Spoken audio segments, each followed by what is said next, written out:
Episode 1 shall commence. The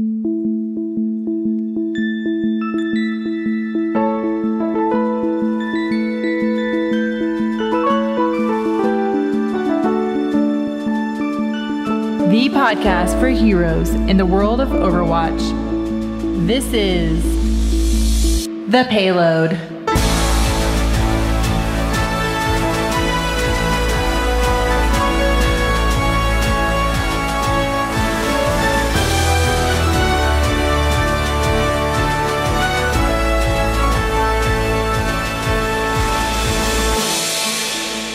Hey everybody, welcome to the inaugural episode of The Payload. I'm John. I push the buttons every week on different shows, but this week I'm pushing the buttons on this show. So, super excited to have you here. We're so excited. We're going to be talking about the game that everybody is so pumped about, coming out really soon for closed beta with Overwatch. But first, I'm not here alone. I've also got a pair of knuckleheads with me. First, all the way from Saskatoon, California.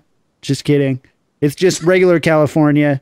It is Mr. Jimmy Bloxam. Jimmy, welcome to the show. Oh my gosh, I'm so happy to be here. That intro, it gets me every single time. Is so good. Isn't it insane? Excellent work. So, before we go any further, we need to do a big thank you to Jake Buttineau over at jakebuttineau.ca. He made all that original, crisp, brilliant, incredible. So huge thank you. If you like his stuff, go check out his stuff. Share it with your friends because he's awesome. Now, last but not least, all the way from Saskatoon, Canada, you may know him as another piece of the puzzle over on Well Met. It is Kevin Hovdestad. Hey, Kevin. How's it going, John? I am so excited right now to do this show. This game has been all anybody wanted to talk about since BlizzCon last year. Mm-hmm. We've been waiting 12 calendar months. We're going to have it in our grubby little hands in 5 days, and I could not be more interested in getting into the meat and potatoes of this game with everybody else who's just dying to play it. Absolutely. This is going to be awesome. We're really excited to get started going on the show with all of you listening, all of you in the chat room. We do record live Thursday evenings at 7 p.m. Pacific Standard Time over at twitch.tv/BlizzPro. So if you want to join the show, join in the action, we've got quite a few people hanging out already. The game's not even out yet. So that's so awesome to have. Otherwise, we're going to be on iTunes, Stitcher. I'm waiting on a reply, but it'll be there soon. But we're already up on iTunes. And so, yeah.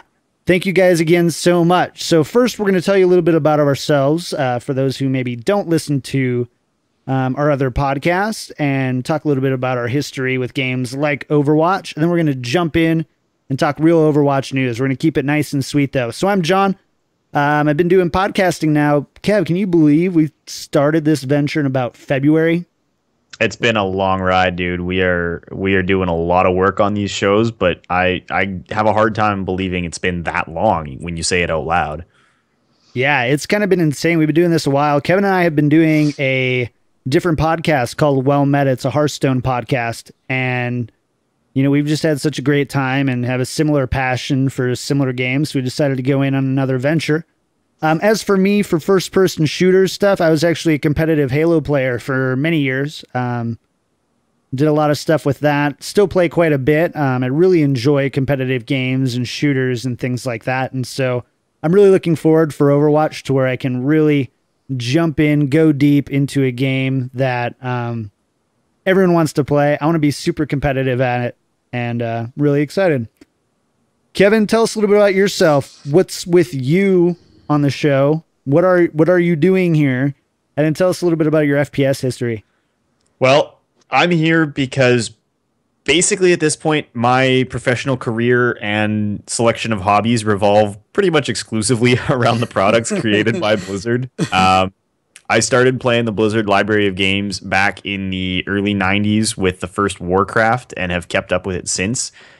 Today, that has turned into my full-time job. I'm a freelance writer.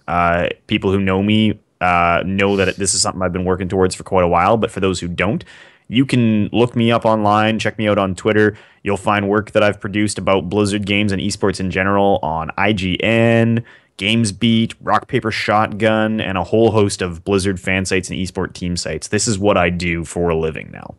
As for shooters in specific, this is the first Blizzard shooter, so it's my first chance to take the skills that I used to work at way back in the day when I first became a PC gamer in like the original Doom, Heretic, Hexen, Quake, Unreal Tournament, the first Call of Duty, the original one where it looked like your shoulders were solid blocks. Like, I've been playing this genre for 20 years, and I'm really excited to see exactly what Blizzard can do with it in an all-new space on an all-new engine in this hyper team-focused style of gameplay. So I'm hoping to add yet another Blizzard game to the already immense list of them that I play, and I'm also starting a petition for an 8th day of the week so that I'll have time to play it alongside my existing selection of games.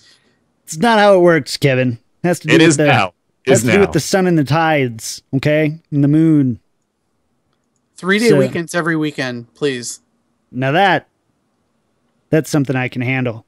That other mysterious voice is maybe a new one for a lot of you. Not for everybody, though, but if you've been watching, Well Met and listening to Well Met, you probably haven't heard Jimmy before. But Jimmy, go ahead and tell us a little bit about yourself.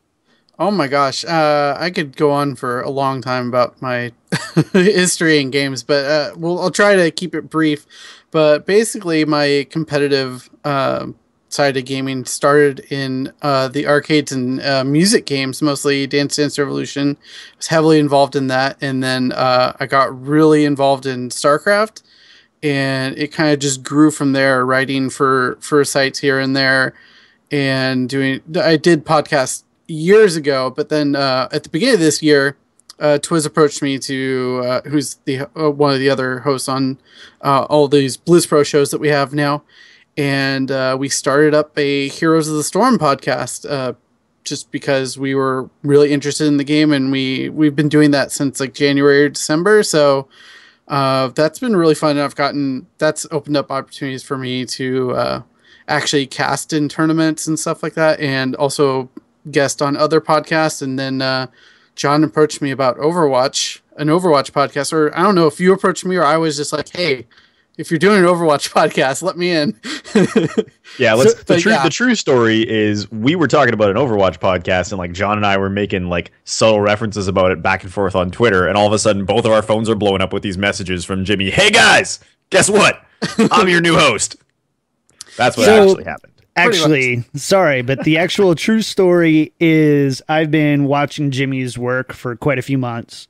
The dude's smart. He gets it. He's available, charismatic. He's a perfect fit in because Kevin has a stick up his butt all the time. We need someone who's willing to laugh a little bit. And so got him. Got him. I didn't know you were single, Jimmy. Why is he telling people you're available? That's not what this show's about. Secret's out. Anyways, so we're available, by the way, but thank you. We're really happy to have Jimmy on the show. It was kind of a no-brainer, I think, since almost the beginning. So we are super excited to have everybody here. We really hope you enjoy the show. So let's go ahead and break down the show a little bit for you guys, so you know what to expect every week. Now, Overwatch is a baby game, so we don't know a whole lot about it. We don't know what it's going to flesh out to be. So this is tentative, but currently with the state of things we really want to follow a very simple, easy to follow flow. And it's actually really similar to Well Met, which makes it easy for me because I don't have to memorize all the different stuff. We always want to bring you up to date on the news, right? So you know exactly what's happening in a game where there's a lot of information coming from a lot of different places, and at the same time, no one can play the game. So we really want to bring that. We want to really talk about the esports and competitive scene. We know that Blizzard has a big plan for Overwatch and esports, so we're going to go ahead and make sure that you guys stay up to date with that. We also want to talk a lot about gameplay and design. It's something that is going to really distinguish, we believe, Overwatch from other games out there. And of course, Blizzard is the king of differentiating their games and making them awesome and accessible and competitive, and they're so good at that. It's what they do so well, and we really want to dive in and dissect that. And of course, every week we always bring you special segments and things like that based on what's going on. So I hope you really look forward to seeing all of that. I hope you really enjoy the show. If you do have feedback, please send it to thepayload@blizzpro.com. We'd love to get your emails and stuff like that. And also, if you want your emails read on the show, send it all there. And of course, if you like the show, then you can give us your feedback through iTunes. Otherwise, send it to the email, please. Just kidding. All right. So anyways, thank you guys again so much. Let's go ahead and jump into the news for the first week. This week in Overwatch. All right. First and foremost, we've got some new Overwatch gear in the Blizzard store and a bunch of other games as well, but this is an Overwatch podcast. Available for people with the virtual ticket or a BlizzCon ticket. So lots of cool new stuff. Jimmy, anything in there you've got your eye particularly on? Yeah, I'd say the hooded jacket, but it's been so warm in California, I feel like I'd never actually get to use it, so it'd be wasted money. But definitely I'll do the hat, because occasionally I'll wear hats, and I like that the Overwatch magnet set. That's just, the styling on it is really awesome. Awesome. I totally agree. That hat is amazing. They have a Hearthstone one too, and I want one of each. Kev, what about... This isn't well met, though. This is going to be hard. Kevin, go ahead. Tell us what you're eyeing in the store, man. Well, my problem is when this stuff comes out, I just buy it and sort out what I want later, as often as not. So I loaded up on the track jacket when it first came out, and I'm rocking that on a pretty regular basis because, unlike Jimmy in sunny California, like, it's freezing, literally freezing up here. So I'm definitely wearing that. Thought about the hooded sweater type deal. Not a big hat guy, but I actually want to check it all out at BlizzCon. I want to see this merchandise in the flesh, touch it, feel it, and if I come home with one of everything, that won't be a shock. Sure. What about you, dude? I want one of everything pretty much. There's so much really cool gear in the store. Right now, I'm unfortunately probably not going to be able to get any of it with the BlizzCon trip coming up. I've been horrible with budgeting. So I will get some good stuff though. I'm sure it'll be there for a while, but I'm for sure picking up some stuff at BlizzCon. And yeah, but I'm kind of with Jimmy. I really like that Overwatch hat. Probably get a Hearthstone one too. So cool. All right, well, let's go ahead then. Kev, why don't you go ahead and tell us a little bit about closed beta coming up for Overwatch? Yeah, so I assume for the kind of people who are going to be following the podcast scene and are already keeping track of Overwatch, this is not news in the newest sense of that word. But so everybody's on the same page, Overwatch is officially entering closed beta on October 27th. That's next Tuesday.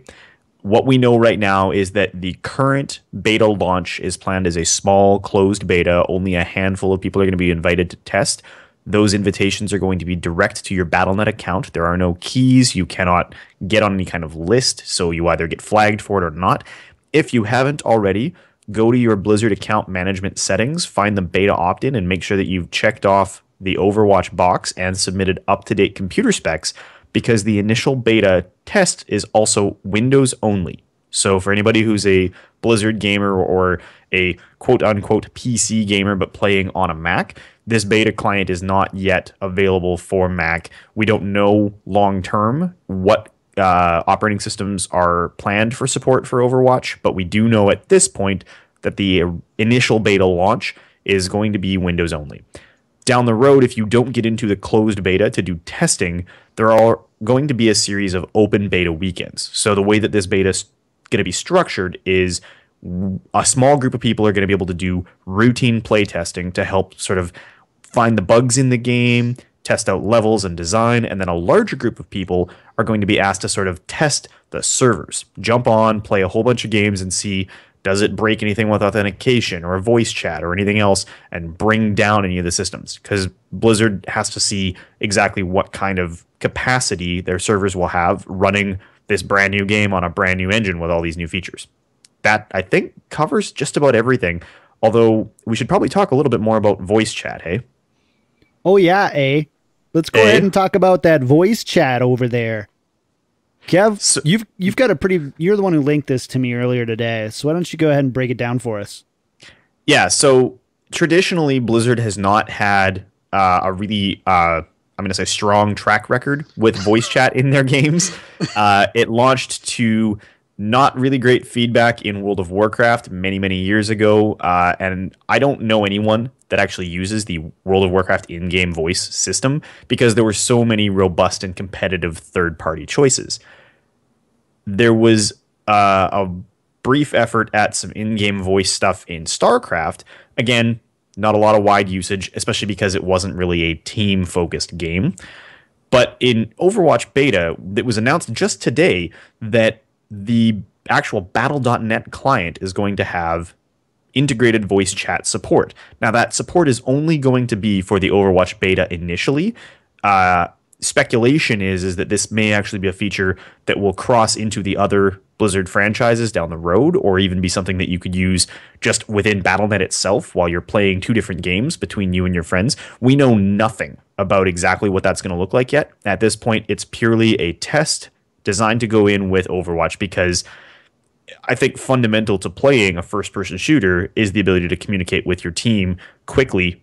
No one's going to stop and type when they're playing a shooter. It's not a good fit for the genre.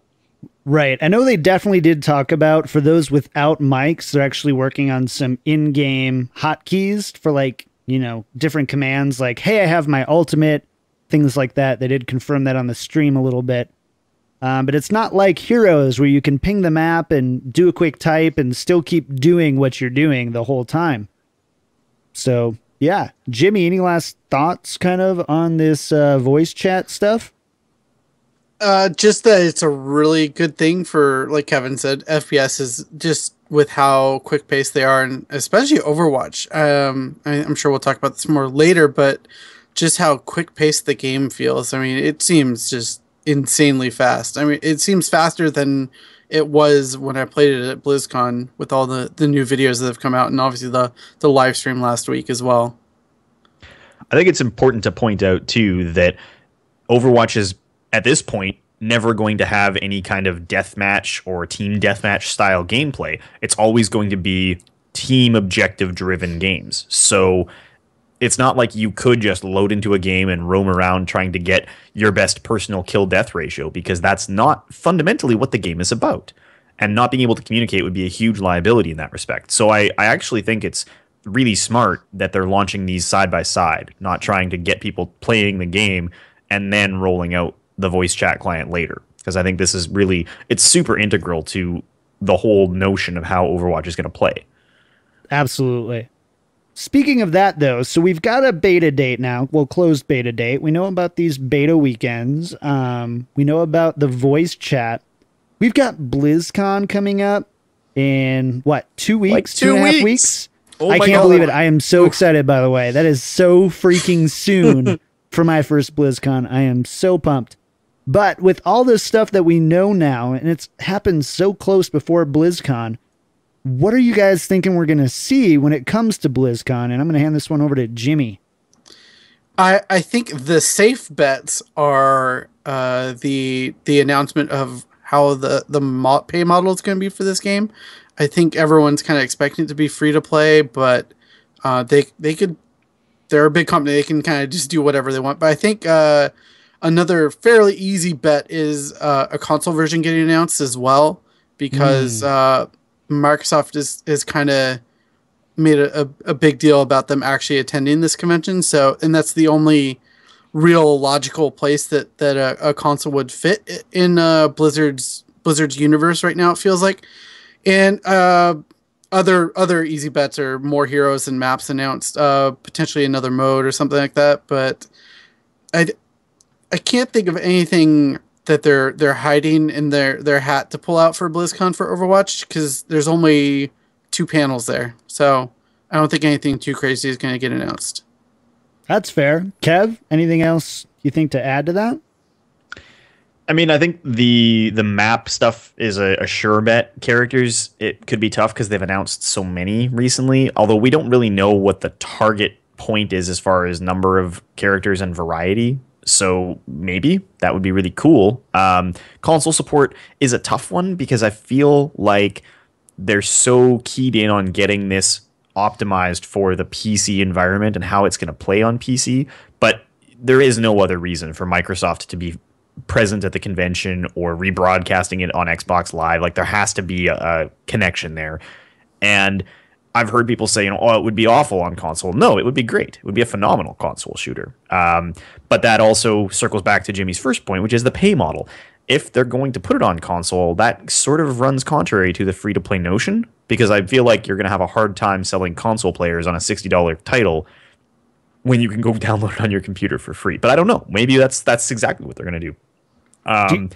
Do you think they go ahead and kind of go the Diablo route, where they kind of, pretty much stay separate outside of porting that initial character stuff? I think it has to. Cross support would be awful. It would be so biased in favor of PC players. Plus, the server architecture to pull that off is still very complicated. It's been done, but it's really not pretty. So I think those are all safe bets. I'm gonna go out on a crazy limb, and I don't. This is my out of left field guess. I think they announce a launch date. I think they commit to a street date. Wow. There's so little else to talk about. You can hype new characters until you're blue in the face, but they announced this game last year at BlizzCon. They've been working on this engine since 2012. It took them a year to get from last year's BlizzCon to a playable beta client for us, when in reality, there was a playable client ready at last year's BlizzCon. I played it at BlizzCon. I played it at PAX. The game ran like butter. This is the newest, most advanced engine Blizzard has ever built or worked with, and everything runs like glass. They were taking notes of inconsistencies where characters were getting stuck on doodads in maps, not oh god, our game crashes if there's too many tracers. This game is ready for players, and this beta test is, by its nature of design, I think a balance test, looking at high-level play. How do we make this enjoyable, fair, equitable? Maybe they announce a new play mode or something to try and keep that hype train rolling. But realistically, if they're committing to a closed beta and stress test weekends already, I think they have a launch date ready for mid-2016. That's potentially right. I mean, if you want to look at the map, look at how giant the Overwatch section is compared to even the World of Warcraft section. They are going all in on Overwatch right now, and it's going to be interesting to see how they go with this. Well, and let's think about their product schedule, because that's the easiest way to pin this down, right? You're getting some kind of Hearthstone expansion at BlizzCon. Heroes will get some content, but its content release cycle is very fluid. It doesn't get the big spike of a major expansion the way that a traditional game would. Legacy of the Void launches 2 days after BlizzCon is over, and that's the end of the StarCraft saga. There is no Diablo panel. There is no Diablo expansion expected. And we're probably looking at Legion coming out sometime for World of Warcraft in early 2016, based on the fact that it's likely going to enter a beta at BlizzCon. So if they launched Legion in early 2016 and they have no other products slated, there's a big open window from about April of 2016 until the holidays where there's nothing on their docket. I sincerely doubt. The best case scenario would be they announce the next Diablo expansion at Gamescom next summer. In the middle there, for sure, that's got to be the Overwatch launch. So I totally agree with you on the time that we're looking at getting Overwatch, out on the shelves. Probably not even on shelves, but you know what I mean. Right. Available to start actually playing, completely open and ready to go. I don't know if there's going to be any weight of them adding that at BlizzCon. In fact, all it probably does is just, ties one hand behind their back to make sure that now they've got a deadline. And I know that Blizzard, especially with new IPs, when it comes to deadlines and things like that, I don't know how ready they are to broadcast that out to their audience. I think you're right. I think the timing that you're saying is the timing that they're shooting for. I just don't know if they have any sort of competitive advantage to be announcing that. I think we're going to see new maps. I think we're going to see new heroes, maybe a new game type, something like that. Maybe a couple of obviously some under the hood, new features, things like that. But I don't foresee them really going any deeper into, we'll get the pricing model, but I don't think they're going to go, and you're going to get it anything more than mid 2016, middle of 2016 or something like that. I think it would be as far as they go. They definitely wouldn't go like June 2016 or June 14th or whatever. I don't see them doing that. I really believe so. I really believe it. I mean, when you advertised beta last year, I think it would be really confusing, honestly, to get up on stage, your brand new product, your first franchise in almost 20 years, and not have anything to say other than, and we're adding some new characters and maps. Like, those are the kind of announcements they just post on the Overwatch blog on a typical weekday, or like that's not the kind of news that they save for a BlizzCon. I will be shocked if they don't commit to a launch date, because the fact that they're launching beta before BlizzCon tells me that this game is in the stage of development where they're ready for it to be in people's hands, right? Most of their betas for most of their games traditionally have run 6 months. Long betas have been 8. That still puts this game out next summer. I don't see any reason why they wouldn't say this game is slated to launch August, whatever. Like, they can pick a date. At this point, it's the biggest, most obvious gap in their product release schedule that I've ever seen. I'm just saying, man, it doesn't seem like a smart move for a company to a brand new IP, mind you. Again, now Hearthstone was in beta for so freaking long. It wasn't 6 to 8 months. It was in alpha. It was, well, we had beta for, how long was beta? It had to be at least a year. It was 4 test seasons that lasted, what, like 6-8 weeks apiece? Did they do an open, or not an open alpha? But I know I got in like... There was a closed alpha and then a closed beta. Closed beta, but it was, I mean, it was a long time, man. Well, it was in test for a long time, I agree. So was Heroes, but they both had lengthy alpha periods. Like, beta means a very different thing in software development, and it means a very different thing specifically to Blizzard. Like, I don't know, man. I completely disagree. Launch this game tomorrow. I mean, Blizzard, yeah, come on, man. Now we're just spouting stuff here. I want to interject really quickly, though. I mean, I'm kind of agreeing with Kevin a little bit now that I think about it. They might announce a window of when it might be coming out, but they're not going to announce a like actual month or date, I don't think, because when they're comfortable enough to do that, it's usually only like 2 or 3 months in advance, and I don't see Overwatch launching in 2 to 3 months. Yep. I mean, again, to my original point, I don't think we're going to get anything more than mid 2016 or summer 2016. There's no way we get a date. I'll eat my hat. I'll eat my brand new Overwatch hat. $25 down the drain. If we get a real, we get a real date. Viewers, I can edit it out. John is very manipulative. Eat one hat. I can also probably edit you to say, basically whatever I want you to say. So pretty careful much there, sir.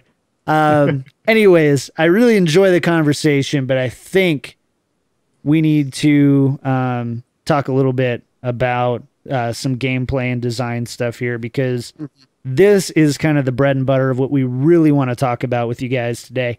We're really excited. We've got a bunch of people in the chat room. We're all hanging out, and as you can tell, we're just, gnashing at the bit here. Just excited to talk about and argue about and debate and all this kind of stuff about Overwatch. So we need to talk about what is making Overwatch so special that we're ready to play about it. So let's go ahead and talk a little bit about how Overwatch is positioning itself and differentiating itself in a kind of video game environment, I guess I would say, that is, there's lots of games coming out all the time.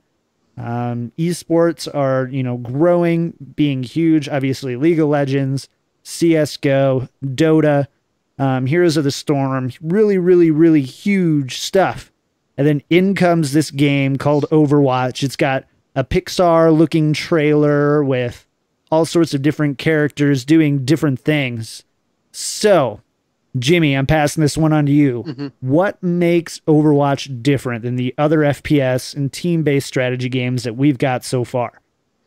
I think the biggest thing, and people might kind of just overlook this because it's such a typical Blizzard thing, is that it's a mix of FPS and MOBA in the sense that the characters have so much depth to them, and they're all super unique. I mean, if you look at something like Call of Duty or even Halo to an extent, you're just this nameless face of a character, But with Overwatch, you have these very defined characters that have their own backstory and all this crazy stuff. And I think that really is going to be setting it apart from everything else. And also, I know the big thing is going to be being able to switch your hero in the middle of matches. That's going to create just a whole nother layer of strategy for the game. Awesome. What do you think, Kev? I mean, I'm basically right there with Jimmy. I think the most important thing right now is, and this is my opinion, I don't think there is a good sort of team gameplay driven competitive shooter on the market right now. I think you have CSGO, which plays totally differently, and it focuses on a very specific set of interactions. Who's your sniper? Who's going to handle bomb defusing? And plays a very specific way, right? It's played in rounds that are very brief. It has a very unique flavor to it that's really about the individual players making their individual plays, right? You never really do anything super clever in tandem in CSGO other than like boost a guy on your shoulders to get up to a vantage point, right? All of a sudden, we're going to have, for the first time in a very long time, a shooter game that really isn't a shooter game. It's a shooter game that does play more like a brawler. It plays more like... ever since the first time I played it at BlizzCon, I gave this feedback to the devs at PAX, I said it reminds me of playing the old Jedi Knight games, because every character has a little bit of something different to bring. One guy's running around with a blaster rifle, the next guy's swinging a sword, the next guy's got a shield. There's all these different things at play, and it's how you combine them and how they interact that defines the competitive play. That's what really differentiates the game in my mind. Like, quick respawns, I think, are a core feature of that. Changing characters are a core feature of that. But how you're going to play with all of those moving parts simultaneously in a strictly objective-driven game, that to me is what this is all about. Your kill-death ratio isn't going to matter, I don't think, in this game. It's going to be entirely about how well do you do your job? How well do you fill your role? You're going to be thinking about how many tanks do we need? How many people do we want playing support characters? It's going to play a lot like a first-person MOBA shooter strategy game. It's a little teeny bit of everything. And I think that's going to make for a totally unique experience compared to what any of us are used to from... I mean, you were a big Halo guy. I played a bunch of Call of Duty and back in the day, like Doom and Quake and Unreal. This is not the same thing. But I mean, tell me I'm wrong. What did I miss?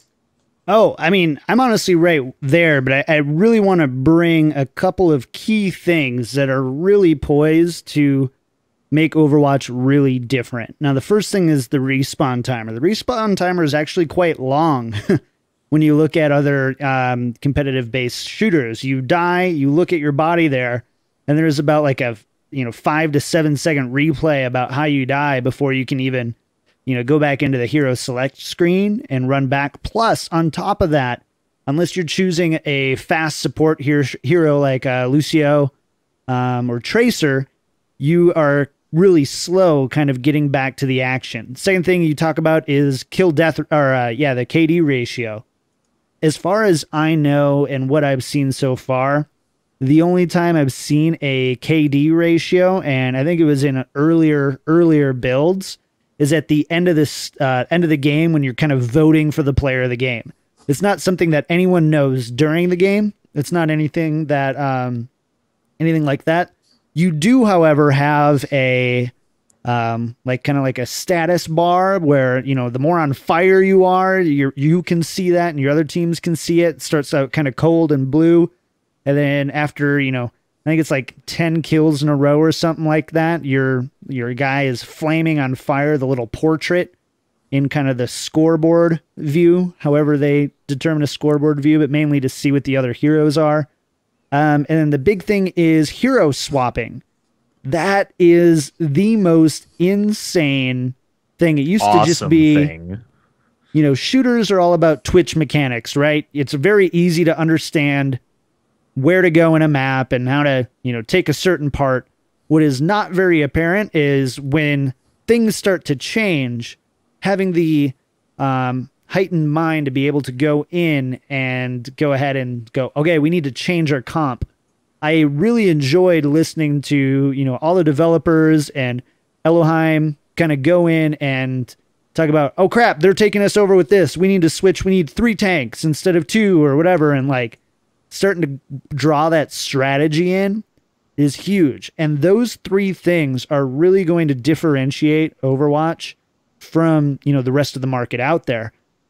On top of the fact, although I will say, I do think eventually they will put some sort of Slayer game type in there from more of a team perspective, but I think that's long down the road, and I don't know if it'll ever be one of the competitive things that you play. I think they might just go, hey, just go shoot people for a little bit and have fun doing it, and I think that'll happen, but I don't think we'll really necessarily see it in gameplay. Cool? All right. I'm going to take that for good. Well, let's talk about, let's talk about this next one here. So we know the approach is different. Outside of the fact that they need to differentiate themselves, why are you guys thinking that they're taking this really different approach to a first-person shooter in 2015 when they know CSGO with their formula is doing awesome? Halo's coming back to MLG. Like, people are really excited to see that. And you have Blizzard, not really any kind of, don't really have any track record in FPS, at least in recent times. Now they're coming in and they're saying, we're going esports with this, and we're doing it completely differently and breaking the mold of every other successful FPS that we've seen in recent history. Kevin, what do you think? To me, it's super obvious. Blizzard has a history in every style of game they've ever played, in every franchise they've ever developed, of trying to make the game something that has a range of skill levels and something that makes you want to bring your friends with you, right? Those are the two things that have made Blizzard games viable since their very first entry into the market back in the 90s. Today now, their take on Heroes of the Storm was, here's a game where everything's about your team. Everything's about working as a team. Everything's about objectives. And there's none of this individual go off and do your own thing style gameplay that's, in my mind, been at the core of so many shooters for so long. I played years of Call of Duty or like other shooters online, console, PC, take your pick, where I load up with my preferred character or my preferred gun and I go do my thing. And that's my contribution, win or lose. That was the end of it. This is a game that is 100%, does your team coordinate? Can you cooperate? How do you work together? I'm going to take this game and go to every person I know that owns a computer and say, hey, you should download Overwatch and come play with me. Then I'm going to go to my friends who don't have computers and say, hey, let's build you a computer so you can come play Overwatch with me, right? Like, you're going to want to get people involved in this experience.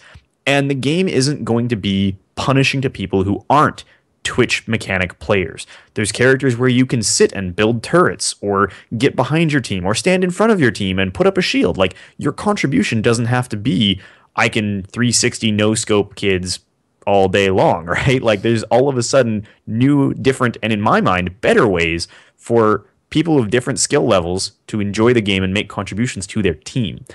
And that for Blizzard is a huge win, because the game is going to have this immensely social, positive experience, win or lose, because it's just going to be a lot of fun. Absolutely. I love that perspective.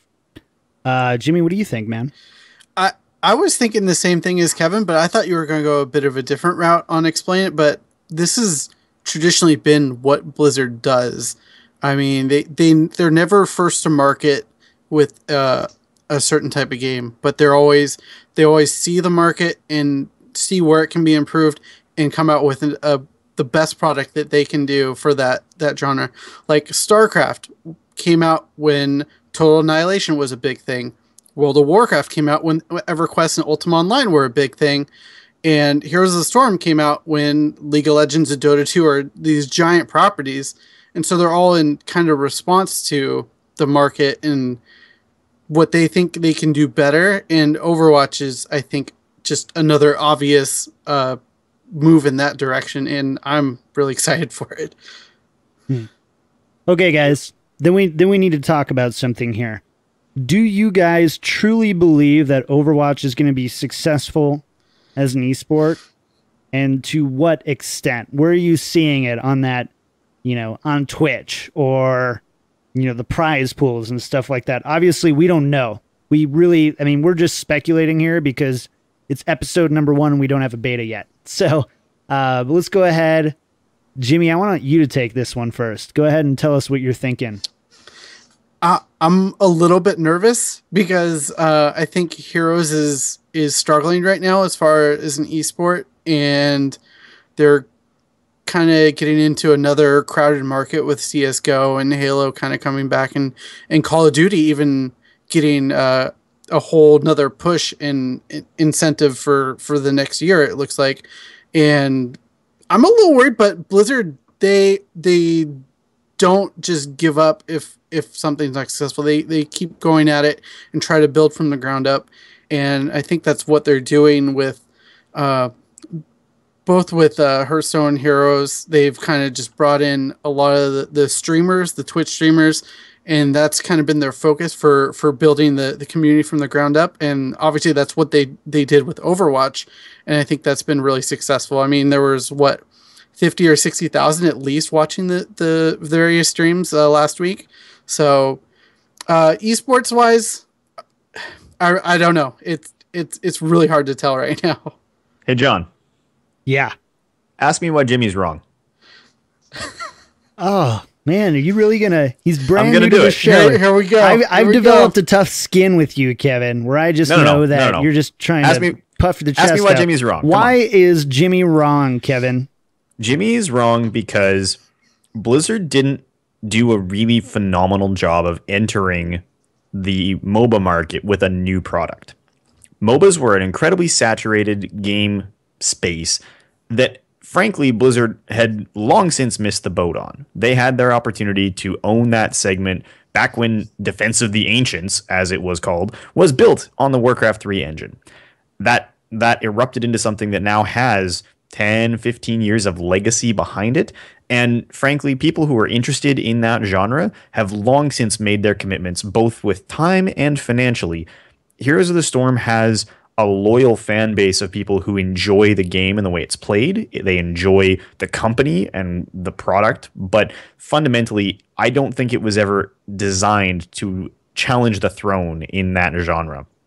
There's no throne to challenge in the Overwatch genre, because we just finished explaining this is not a first-person shooter, fundamentally. You're not trying to compete with Call of Duty or CSGO because it's nothing like those games. I honestly, if I had to make a comparison, this is a closer analogy to like the PvP in an MMO or something, where you have multiple different roles and people building teams and trying to figure out, can we make double support work? How do we combine these abilities to get the most possible wombo combo damage on a single target? They succeed at this type of thing. And we've seen this with Hearthstone, right? Because Hearthstone, a lot of people said, why are they just making Magic the Gathering but for the computer?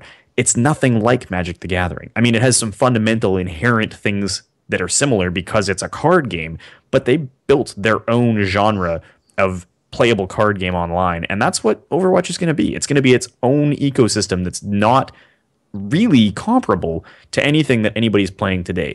A CSGO player is not going to transition the same way to Overwatch that a League player could transition to Heroes. This is a new space and a new way of playing this game that it's going to take time to learn, but it's going to be fresh. And I think that's a huge distinction, which in esports opens the space for there to be a whole bunch of teams that jump in and aren't just twitchy gamers with great reaction times. They're people that can build those strategies and take advantage of the mechanics you described earlier, right? It's who switches to what character when to really build that winning composition.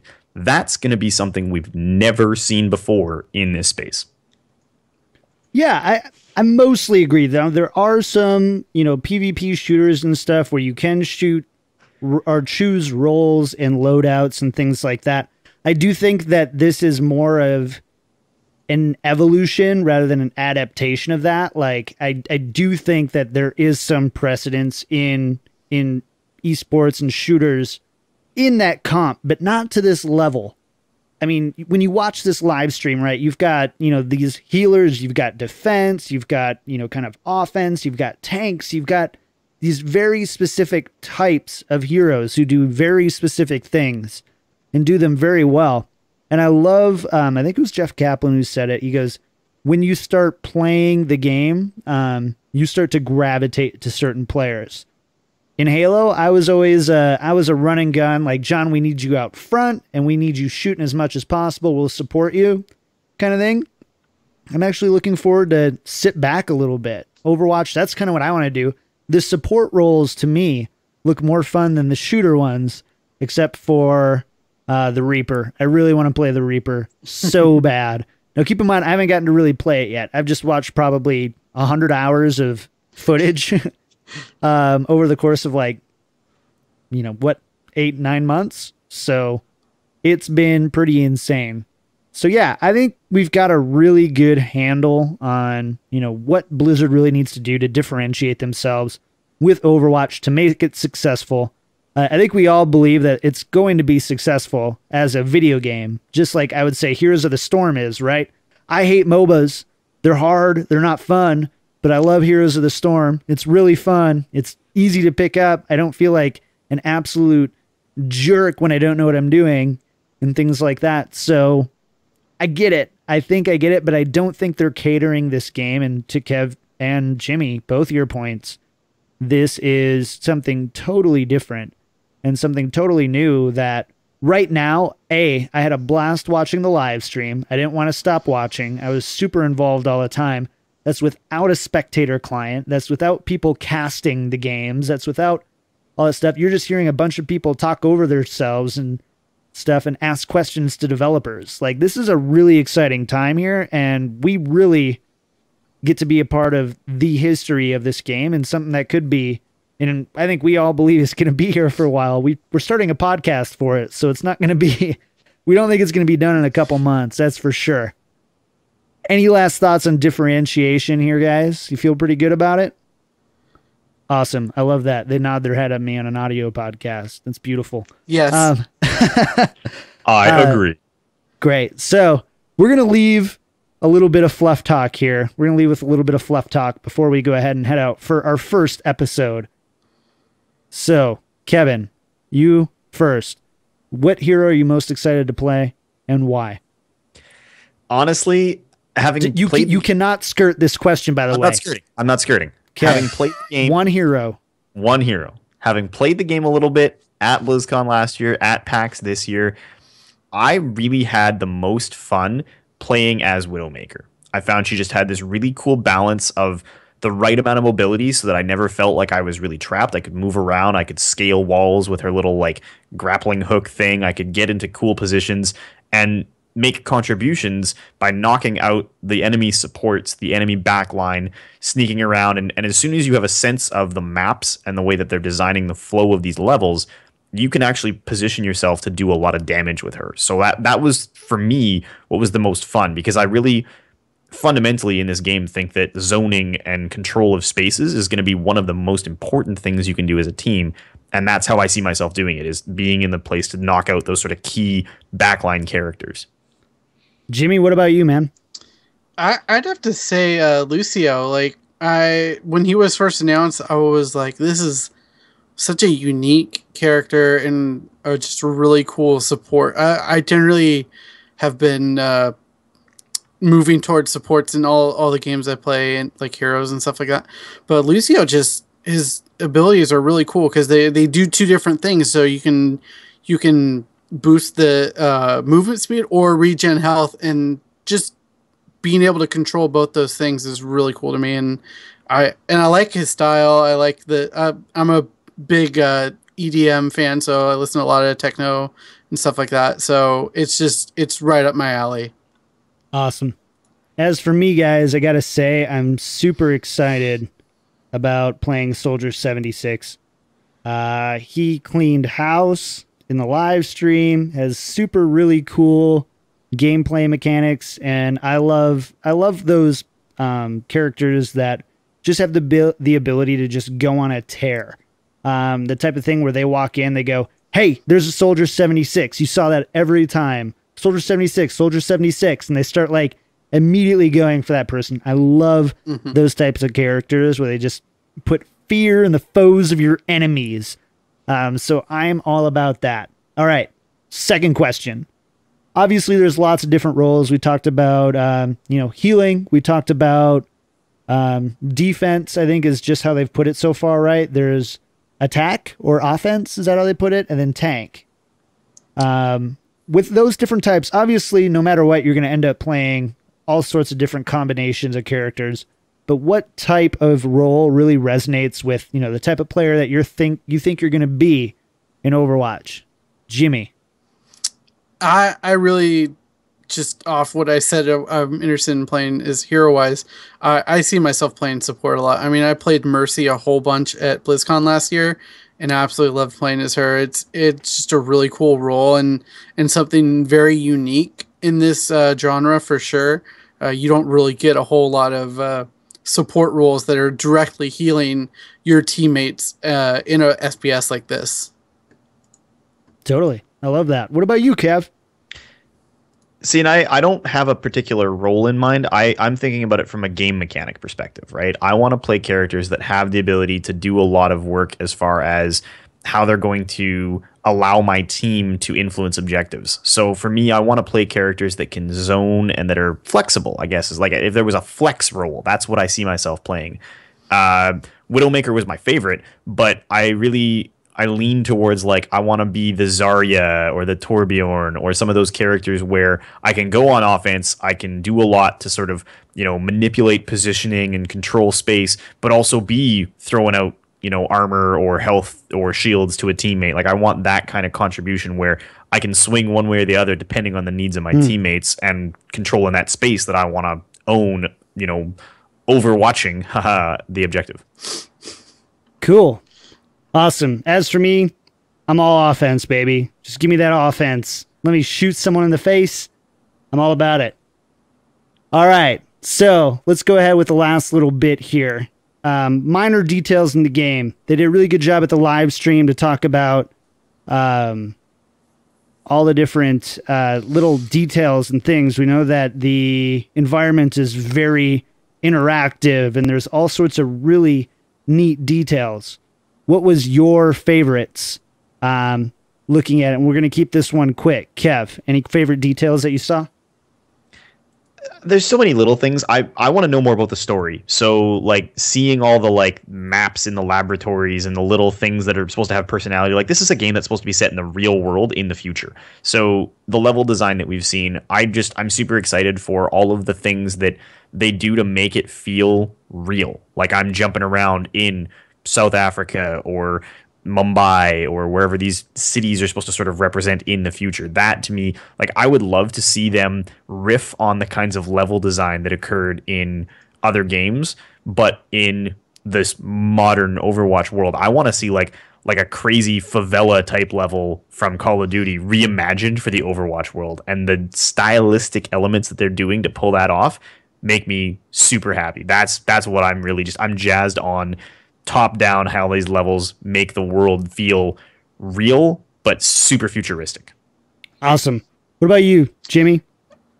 Just all the small things on the map, like you were saying, just all the little doodads and stuff, and even though they don't affect the match, just being able to blow up like baskets and whatever is on the map is kind of just, it's those small little things that are fun and make you feel like you're really like sucked into this world. And yeah, just the like Kevin was saying, the story is something that I think is really cool. I think it's really cool how they've, as far as we can see, they've completely separated the story out of the game so that people who don't care about that or are not interested in that don't have to deal with that or see it or read it or whatever. And so it'll be interesting to see how they expand that more. I have a feeling that might actually be something they talk about at BlizzCon as well. Awesome. Cool. So we've got one last little thing before we go ahead and close out the show. Little bit of community news and highlights. Jimmy, you want to go ahead and take that away? Yeah, for sure. And this is just one of the many things that the community has already come out with for a game that's not even playable for anyone outside of Blizzard, really, which I think is amazing. But Trollden, you might know him for all those amazing Hearthstone videos. I love those. I watch them all the time. But he actually made a highlight video for Overwatch with the recent visit that Blizzard had for all the streamers there. And it is amazing. Like, it's just over a 2-hour period, all these really great highlights. I mean, we didn't even talk about it, but the play of the game portion of the game at the end of each match, where it highlights a really awesome play that someone had. I mean, this obviously just sets up the video to be easily editable if you have all these really great in-game functions that just show off the play of the game. But yeah, it's just a short 4-minute video, and it really shows off a lot of the really crazy plays you can see in this game. And at like 1:45 in the video, there's this really great play by OverHYPE, as he just pins a bunch of people as Reinhardt. He pins like 3 or 4 people onto a wall. It's wonderful. Awesome. So yeah, definitely go check it out. It'll be in the show notes for you guys to check out. And yeah. Well, guys, I think we got to get out of here. So let's go ahead and start out with some show notes, or not show notes, shout outs. You can tell I've been doing this the whole day. Go ahead, Kev. What shout outs do you have this week as we close up the show? I mean, I'm just super excited for beta next week. So I guess for anybody who's, looking to see what this game looks like, I'm going to try and use the launch of Overwatch as an excuse to get back into doing some serious streaming. You can come join me on twitch.tv/Odin TV, Odin with 2 N's. I'm going to be streaming as much Overwatch as I can. Other than that, please, get us some emails, throw us some reviews on iTunes, tell us what you think of this show, get in touch with us on Twitter. We're super active. We'd love to talk to you about everything. That's really, I just want to connect with the new Overwatch fan audience that's super excited about this game the way that I am. Awesome. What about you, Jimmy? Shout outs for the week. Shout out to Jake for this awesome music. Oh my gosh, it is so incredible. And just shout out mostly to my girlfriend for letting me have another night that I'm doing another podcast. Thank you so much. I love you. Thank you, Mrs. Jimmy. We appreciate you. Yes, awesome. Well, guys, that's about to wrap it up for episode 1 of The Payload. I think it's been awesome. Thank you so much for everyone hanging out and chat. We had just about like 30 to 40 people hanging out the whole night, which is totally unexpected for our first week. So thank you guys so much. I hope you enjoyed it. So shout out to our Twitch room. We're over at twitch.tv/BlizzPro every Thursday night at 7 p.m. Pacific Standard Time. So you can come hang out with us. I think it was really fun. We just had a really good time chatting. Lots of really good discussions going on in the chat. Big shout out to Jake Buttineau over at jakebuttineau.ca. You need to check out his stuff. If you like our stuff, he's got even more incredible stuff that you can listen to over on his website, on his SoundCloud, things like that. Make sure to add him on Twitter too and shut him out for doing such an awesome job with it. We're so happy with it. Big thanks to Katie. Katie did awesome job on our voiceovers, I really think, as we kind of go in to get some new voice talent and stuff in here. So thanks again so much, Katie, for all your hard work. Everything sounds completely amazing. And yeah, I couldn't be happier. Also, big shout out to Dread Scythe over at scythedesigns.com. He did all of our layout work and stuff, our temporary logo that we've got up there, all this different stuff. Looks incredible. I mean, people who are hopping in to the chat room are like, holy crap, that looks amazing. That's all this guy, and he's awesome to work with. So huge thank you to those. We're on iTunes already, so if you enjoy the show, please don't hesitate to leave us a review. We love to hear what you have to say about the show. We want to just kind of know if you're digging it, if you're not. If you have any more thoughts or want your email read on the show or have specific requests for segments you want to hear, send us an email over at thepayload@blizzpro.com. And as well, give us a follow on our Twitter. It's insane. We haven't even had a first show yet, and we already have over 50 people with us over on Twitter. So you guys are awesome. But if you guys want to stay up to date with the show and what the hosts are doing, you can go ahead and follow us at Payload Podcast. We're on iTunes. I'm finalizing some Stitcher stuff, and then we should be ready to go. But again, thank you guys so much for being there. We really hope that you enjoyed episode number 1 of The Payload. We're going to go ahead and get out of here, and we will see you next week. Bye, guys. The Payload is a production of BlizzPro. Find out more about Overwatch at overwatch.blizzpro.com. You can find your host throughout the week on social media. Find Jimmy on Twitter at DJ Tyrant, Kevin on Twitter at Lack of Realism, and John on Twitter at Kicked Tripod.